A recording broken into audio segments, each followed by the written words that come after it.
Life and Adventures of Jack Engle, an Auto-Biography, in which the reader will find some familiar characters, by Walt Whitman.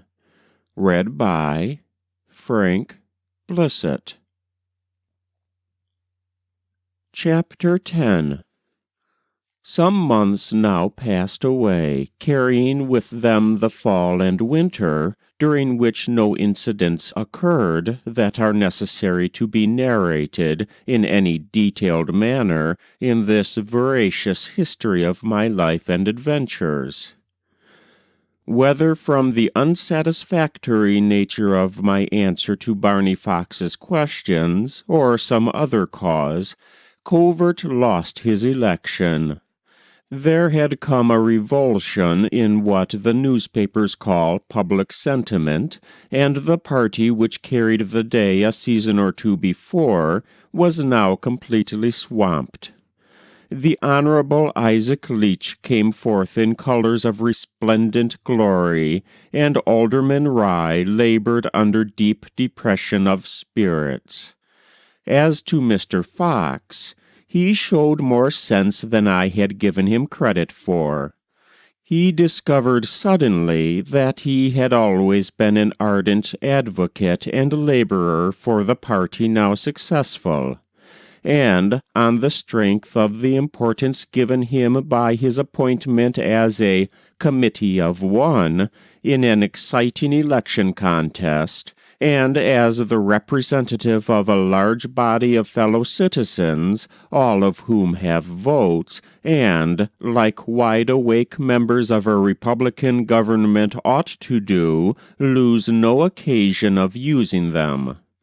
Mr. Barney Fox, the cunning dog, before anybody knew it, had the coolness to propose for and secure a really nice little contract for digging out and filling up certain public grounds in his ward. Now Barney possessed not $10 in the world, and his getting the contract was partly the result of his natural impudence and partly luck.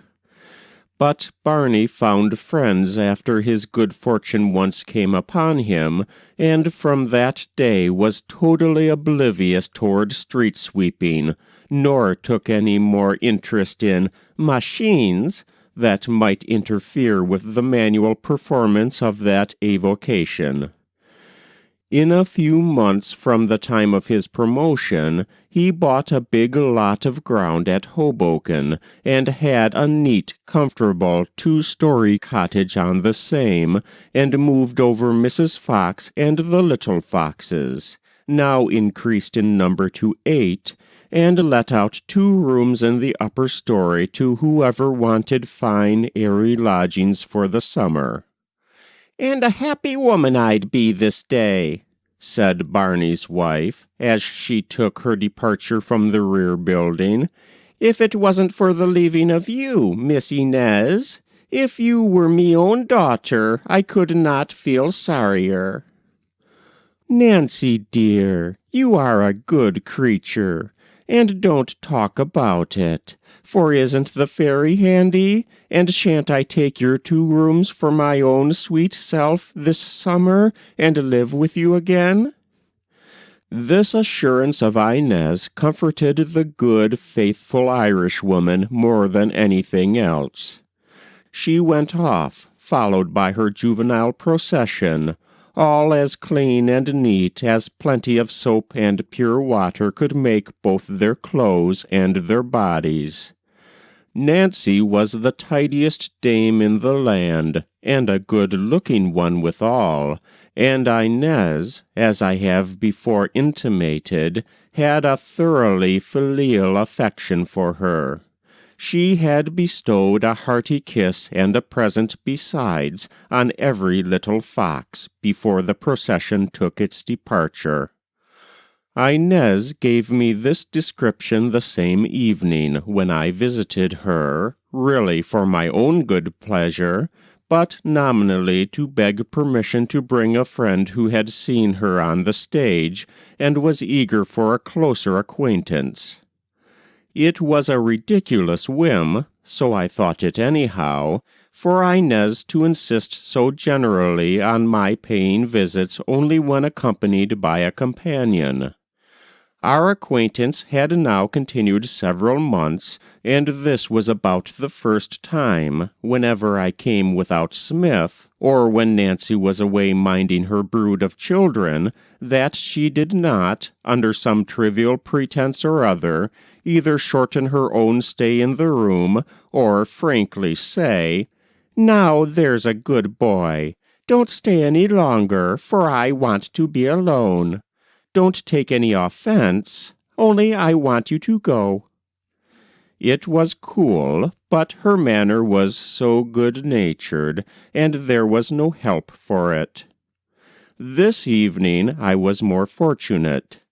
The Spaniard was in her most pleasant humor, and I fell into giving her a description of my early vagabond life, which proved to be, as we soon discovered on comparing notes, not unlike her own in some respects. "And have you really the singular fortune," asked the dancing girl, "not to know who your parents were?" "I have that singular fortune, good or bad, whichever it may be," returned I. Inez favored me with a glance of sympathy. "Unless old Wigglesworth is going to tell me all about it," I added, laughing, "for he gave out some strange hints the other day, and seemed to be on the point of imparting to me a terrible secret. Poor old fellow! You know him, do you not? The little toothless old man, always writing in the corner of your office? That's Mr. Wigglesworth, a gentleman for many years fond of brandy or gin, as came most convenient. Of late under the ministerings of Mr. Kelvin Peterson, father of the young man who, as I was telling you, wishes the pleasure of your valuable acquaintance. Under his ministerings, poor Wigglesworth has become a Methodist of the most devoted sort. Indeed, a real prostrate and convicted sinner, who thinks only of the world to come." "Poor old man," said Inez. "Don't make fun of him. No doubt he is better than either of us." "No doubt. I think so too, my beautiful Inez. But we are not old nor toothless, and there is a great deal of heavenly enjoyment in the world that quite attracts my attention from anything in the world to come." I took the liberty of looking at Inez in a manner which brought me the reward of a boxed ear, and the dancing girl, blushing but laughing, went and sat on the other side of the table. This evening I certainly felt my first installment of the cunning of the devil, which might be expected to come in due time to one who persisted in studying the profession of the law. I turned the conversation to my early life again, for that was a sort of connecting link between Inez and myself, in sympathy as well as fact. I saw that she was interested, and that, as I went jabbering on with my narration, the glow of interest and pity colored her face. I thought before that she looked well, but now she seemed bewitching. The blood rushed like race-horses through my young veins. The hours wore on, for, somehow, our tongues were loosed, and we both had more to tell, interesting egotists that we were, than seemed possible to be condensed into one night. Inez spoke of her own childhood, but she had parents, and that was a great advantage. The advantage, though, did not continue long, for her parents died while she was yet very young, and afterward it was that came her toughest time of existence. It was indeed full of pitfalls and just-escaped quicksands. She narrated her life with great candor, and an impassioned fluency gave her a peculiar charm. I know not how it was, but before we were aware of it, we were seated close to one another again, and my hand fell upon her white shoulder, sending an electric shock through my whole frame. Inez was more charitable now, and my ears escaped this time. Yes, our early lives had been not unlike.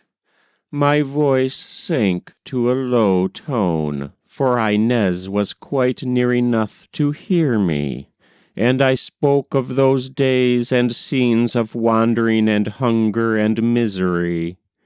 My poor friend Bill Jiggs was not forgotten, and it pleased the generous-hearted Spaniard right well to hear of his rude courage and self-denial, and the protection he wielded in my behalf.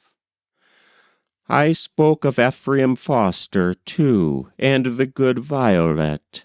They, above all, were after Inez's own heart, and there was a pressure on my arm responsively to the eloquent description, as I'm sure it was, which I gave of their kindness to me, and to the blessings I called down upon them. I grew more and more pliant of tongue, and recalled for the dancing girl, who had not for some time spoken a word, the impression she first made upon me when I saw her at Covert's office, at the time the dog planted his muddy paws on her dress. I expatiated on our pleasant acquaintanceship since, and as in a voice lower still, I spoke of the hearts beating against each other, of two young, living, and loving beings, I pressed a burning kiss upon her lips. That was Chapter 10 of Life and Adventures of Jack Engle, an autobiography, in which the reader will find some familiar characters, by Walt Whitman. Read by Frank Blissett.